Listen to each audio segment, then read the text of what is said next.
Hoje quero convidar você a caminhar comigo por um caminho antigo, mas sempre novo, o caminho do Evangelho segundo Mateus. Não é apenas um livro da Bíblia, é um chamado urgente, uma proclamação real, um manifesto celestial. Mateus escreveu para um povo que esperava um Messias, e ele abre seu Evangelho com uma frase que ecoa como um trovão silencioso.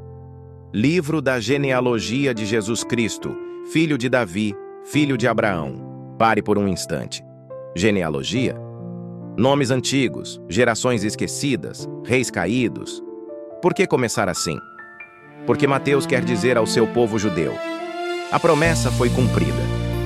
Toda a história de Israel, desde Abraão que ouviu: em ti serão benditas todas as nações, até Davi, cujo trono seria eterno, converge em um único nome: Jesus. Ele não é mais uma esperança distante. Ele está aqui. Ele nasceu. Ele viveu. Ele reina. E veja a graça. Nessa genealogia, Mateus inclui mulheres: Tamar, Raabe, Rute, Batseba, figuras marcadas por escândalo, gentilidade, perda, pecado. Por quê? Porque o reino de Deus não é para os perfeitos, mas para os quebrantados que se deixam usar por ele. A graça de Deus atravessa fronteiras, quebra estigmas e escreve história com tinta de misericórdia. Então vem o nascimento. José, um homem justo, sonha. Um anjo lhe aparece e diz: não temas receber Maria, tua mulher, porque o que nela se concebeu é do Espírito Santo, e dará à luz um filho, e chamarás o seu nome Jesus, porque ele salvará o seu povo dos seus pecados. Jesus, Yeshua, o Senhor salva. Esse é o nome do Rei. Não o conquistador, não o juiz implacável, mas o Salvador. Desde o berço, o céu declara: este não veio para condenar, mas para resgatar. E os magos, eles vêm do Oriente, guiados por uma estrela, símbolo de que a luz de Cristo não é só para Israel, mas para todas as nações. Enquanto Herodes treme no palácio, os sábios se prostram diante de um menino em uma casa humilde. O verdadeiro rei não precisa de tronos de ouro. Ele reina nos corações que se dobram em adoração. Mas Herodes representa o mundo que resiste ao reino. Ele tem poder, exército, controle, mas teme um bebê. Porque o reino de Jesus não se impõe pela força, mas pela verdade. E a verdade sempre ameaça os reinos falsos. Então, Jesus cresce. Passam-se anos em silêncio, até que João Batista surge no deserto, vestido de pelos, comendo gafanhotos e mel silvestre, clamando: arrependei-vos, porque é chegado o reino dos céus. Essa é a mensagem central de Mateus. O reino chegou. Não como um lugar distante, mas como uma realidade presente, ativa, transformadora. E Jesus, logo após ser batizado, quando o céu se abre, o Espírito desce como pomba, e a voz do Pai diz: este é o meu Filho amado, em quem me comprazo. É levado ao deserto. Ali, enfrenta as mesmas tentações que Adão enfrentou no Éden, que Israel enfrentou no deserto. Mas onde Adão falhou, onde Israel tropeçou, Jesus vence. Ele não usa seu poder para satisfazer a fome, não tenta provar sua identidade com espetáculos, não busca domínio pelo atalho do poder. Ele responde com a palavra: está escrito. Porque o reino de Deus se constrói não com pão, milagres ou tronos humanos, mas com obediência à vontade do Pai. E então Jesus começa seu ministério. Ele sai da Galileia, terra desprezada. Da Galileia pode vir alguma coisa boa? E proclama novamente: arrependei-vos, porque é chegado o reino dos céus. E chama discípulos, não doutores da lei, não fariseus, não rabinos renomados, mas pescadores. Simão, André, Tiago, João, homens com mãos calejadas, cheiros de peixe, sonhos simples. E diz: vinde após mim, e eu vos farei pescadores de homens. Eles largam tudo. Por quê? Porque havia algo na voz dele que acendia o coração. Ele não os chamou para um projeto religioso, mas para uma vida com ele. Discipulado não é aprender doutrina, é caminhar com o Mestre. E então vem o Sermão do Monte, o coração do ensino de Jesus em Mateus. 3 capítulos densos, profundos, revolucionários. Jesus não veio abolir a lei, mas cumpri-la. E ele mostra que a justiça do reino não é exterior, mas interior. Ouvistes que foi dito: não matarás. Eu, porém, vos digo: qualquer que sem motivo se encolerizar contra seu irmão será réu de juízo. Ouvistes que foi dito: não adulterarás. Eu, porém, vos digo: qualquer que atentar para uma mulher com intenção impura já adulterou com ela no coração. Ele não relaxa a lei, ele a radicaliza, porque o reino exige um novo coração, não apenas novas regras.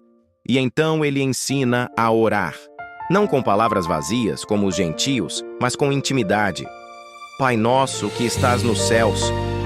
Pai, não soberano distante, não juiz tremendo, mas Pai. Essa é a revolução do reino. Temos acesso direto ao coração de Deus. E Jesus fala sobre ansiedade. Não andeis ansiosos pela vossa vida. Olhai para os lírios do campo.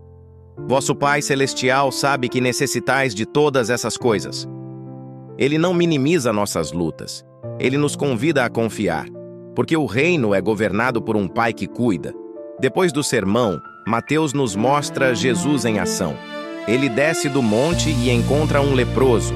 O leproso, socialmente morto, se aproxima e diz: Senhor, se quiseres, podes limpar-me. E Jesus? Ele estende a mão e toca. Ninguém tocava leprosos, mas Jesus toca e diz: quero ser limpo. O reino de Deus toca o intocável. Ele cura o servo do centurião romano, um gentio, e diz: em verdade vos digo que não encontrei tamanha fé em Israel. O reino de Deus surpreende os religiosos e abraça os humildes. Ele ressuscita a filha de Jairo. Ele cura a mulher com hemorragia. Ele devolve a vista aos cegos. Ele expulsa demônios. Cada milagre é um sinal. O reino está aqui. Mas os fariseus murmuram: expulsa demônios por Belzebu, príncipe dos demônios. E Jesus responde com uma palavra dura: todo pecado e blasfêmia se perdoará aos homens, mas a blasfêmia contra o Espírito não será perdoada. Por quê?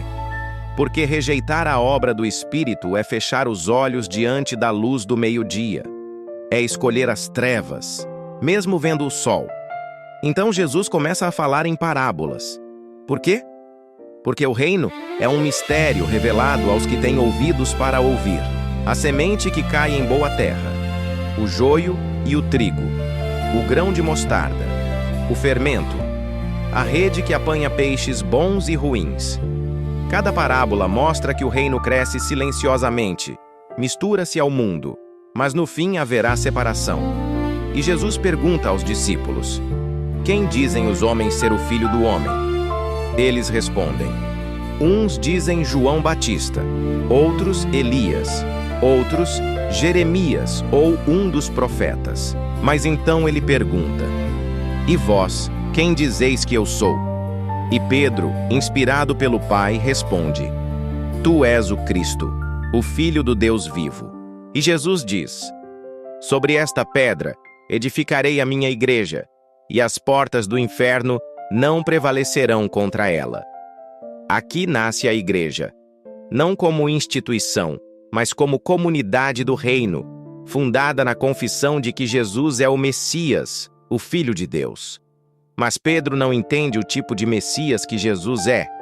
Quando Jesus fala da cruz, Pedro o repreende, e Jesus responde: para trás de mim, Satanás, porque não compreendes as coisas que são de Deus, mas só as que são dos homens. O reino não se constrói com glória terrena, mas com cruz. E então vem a transfiguração. Jesus sobe ao monte com Pedro, Tiago e João. Seu rosto resplandece como o sol, suas vestes se tornam brancas como a luz. Moisés e Elias aparecem, a lei e os profetas, e falam com ele sobre a sua partida em Jerusalém. E uma nuvem os cobre, e a voz do Pai repete: Este é o meu filho amado, em quem me comprazo, a ele ouvi. Deus está dizendo: escutem a Jesus, não apenas Moisés ou Elias. A nova aliança chegou. Mas ao descerem do monte, encontram um menino endemoninhado. Os discípulos não conseguiram expulsar o demônio. Jesus diz: ó geração incrédula e perversa, até quando estarei convosco? Até quando vos sofrerei? E cura o menino. Depois explica: esta casta não sai senão por meio de oração e jejum. O reino exige dependência, não apenas poder. Jesus começa a falar claramente sobre sua morte. O Filho do Homem será entregue nas mãos dos homens, e o matarão. Mas ao terceiro dia ressuscitará. E os discípulos ficam tristes. Eles ainda sonham com tronos, não com cruzes. Então, vem o ensino sobre humildade. Se não vos converterdes e não vos fizerdes como crianças, de modo algum entrareis no reino dos céus. E sobre perdão, Pedro pergunta: Senhor, até quantas vezes perdoarei a meu irmão? Até 7 vezes? Jesus responde: não te digo até 7 vezes, mas até 70 vezes 7. E conta a parábola do servo que foi perdoado de uma dívida imensa, mas não perdoou o seu companheiro de uma dívida pequena.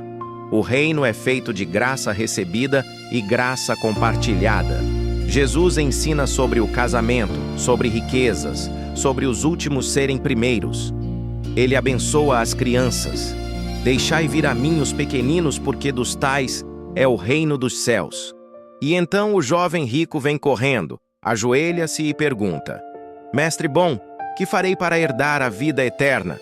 Jesus responde: por que me chamas bom? Ninguém há bom senão um, que é Deus. E lista os mandamentos. O jovem diz: tudo isso tenho guardado desde a minha mocidade. Mas Jesus, olhando para ele com amor, diz: falta-te uma coisa. Vai, vende tudo o que tens, dá aos pobres, e terás um tesouro no céu. E vem, toma a tua cruz e segue-me. E ele se retira triste, porque tinha muitas riquezas. Jesus então diz: é mais fácil passar um camelo pelo fundo de uma agulha do que um rico entrar no reino de Deus. Mas acrescenta: com os homens é impossível, mas com Deus todas as coisas são possíveis. O reino não é para os que se acham merecedores, é para os que se rendem. E Tiago e João pedem lugares de honra no reino. Jesus responde: não sabeis o que pedis? Bebereis o cálice que eu bebo? E ensina: quem quiser ser grande entre vós, seja vosso servo. Porque o reino inverte a lógica do mundo. E então, após ensinar, curar, confrontar e amar, após revelar o coração do Pai em cada gesto, Jesus põe o rosto firmemente para ir a Jerusalém.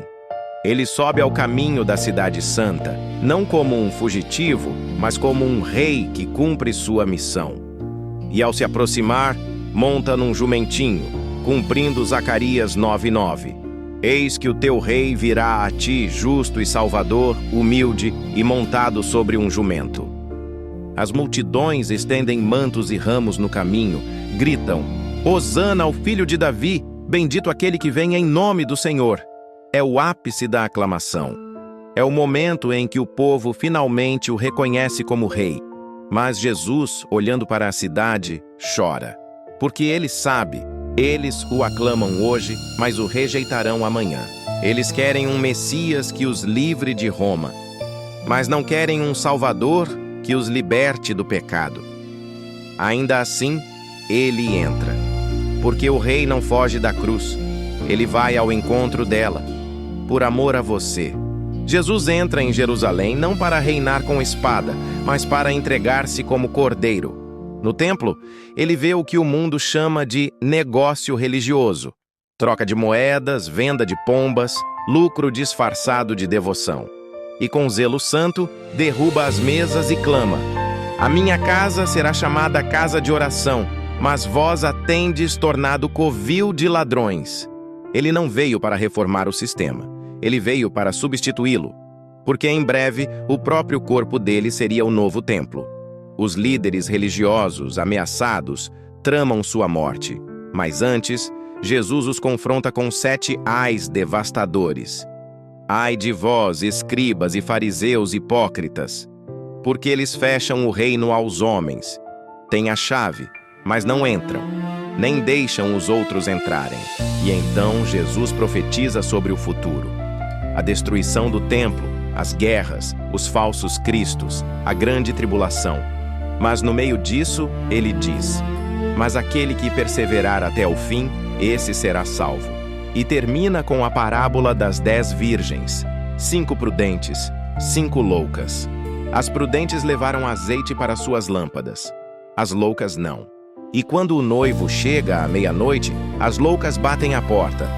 Senhor, Senhor, abre-nos! Mas ele responde: em verdade vos digo que não vos conheço.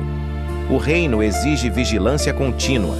E a parábola dos talentos: o servo que enterrou seu talento é condenado, não por perder, mas por não usar. Porque o reino é dinâmico, exige fidelidade com o que nos foi confiado. E então vem o julgamento final.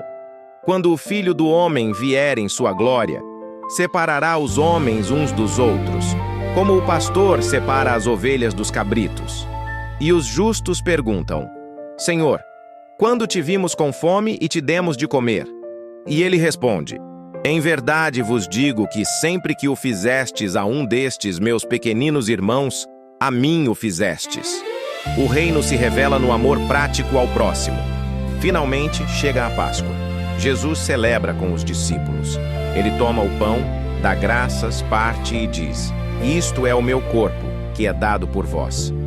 Toma o cálice e diz: este é o meu sangue, o sangue da nova aliança, que é derramado por muitos para a remissão dos pecados. Ele institui a ceia, não como ritual, mas como memorial de sua entrega total. Depois, no Getsêmani, ele ora: Pai, se possível, passe de mim este cálice. Todavia, não seja como eu quero, mas como tu queres. 3 vezes, com suor como gotas de sangue. Porque a obediência ao Pai custou-lhe tudo. Judas o trai com um beijo. Pedro o nega 3 vezes. Os discípulos fogem. Jesus é julgado por Pilatos, zombado pelos soldados, condenado sem culpa. Na cruz, ele carrega o pecado do mundo e clama: Deus meu, por que me desamparaste? Porque naquele momento, ele tomou o nosso lugar. A ira de Deus contra o pecado caiu sobre ele. Mas então, Mateus registra algo extraordinário. O véu do templo se rasga em 2, de alto a baixo. Não foi rasgado por mãos humanas, foi obra de Deus. Porque agora, o caminho para a presença de Deus está aberto. Não há mais barreiras. Não há mais sacerdotes intermediários. Todo aquele que crê tem acesso direto ao Santo dos Santos. E Jesus entrega seu Espírito. Mas a história não termina na cruz. No 3º dia, Maria Madalena e a outra Maria vão ao sepulcro. Há um terremoto. Um anjo desce, remove a pedra e diz: não temais, pois eu sei que buscais a Jesus que foi crucificado. Ele não está aqui, porque já ressuscitou. Ressuscitou. A morte foi vencida. O pecado foi derrotado. O túmulo está vazio. E Jesus aparece aos discípulos. Eles o adoram, mas alguns ainda duvidam. E então, ele diz as palavras que ecoam até hoje: toda a autoridade me foi dada no céu e na terra. Portanto, ide, fazei discípulos de todas as nações, batizando-os em nome do Pai, e do Filho, e do Espírito Santo, ensinando-os a guardar todas as coisas que eu vos tenho mandado. E eis que eu estou convosco todos os dias até a consumação dos séculos. Amém. Irmão e irmã, o Evangelho de Mateus não é um livro para ser apenas lido. É um chamado para ser vivido. Jesus é o Messias prometido. Seu reino é real. Sua graça é suficiente. Sua presença é constante.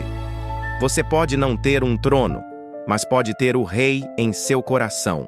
Você pode não ter riquezas, mas pode ter tesouros no céu.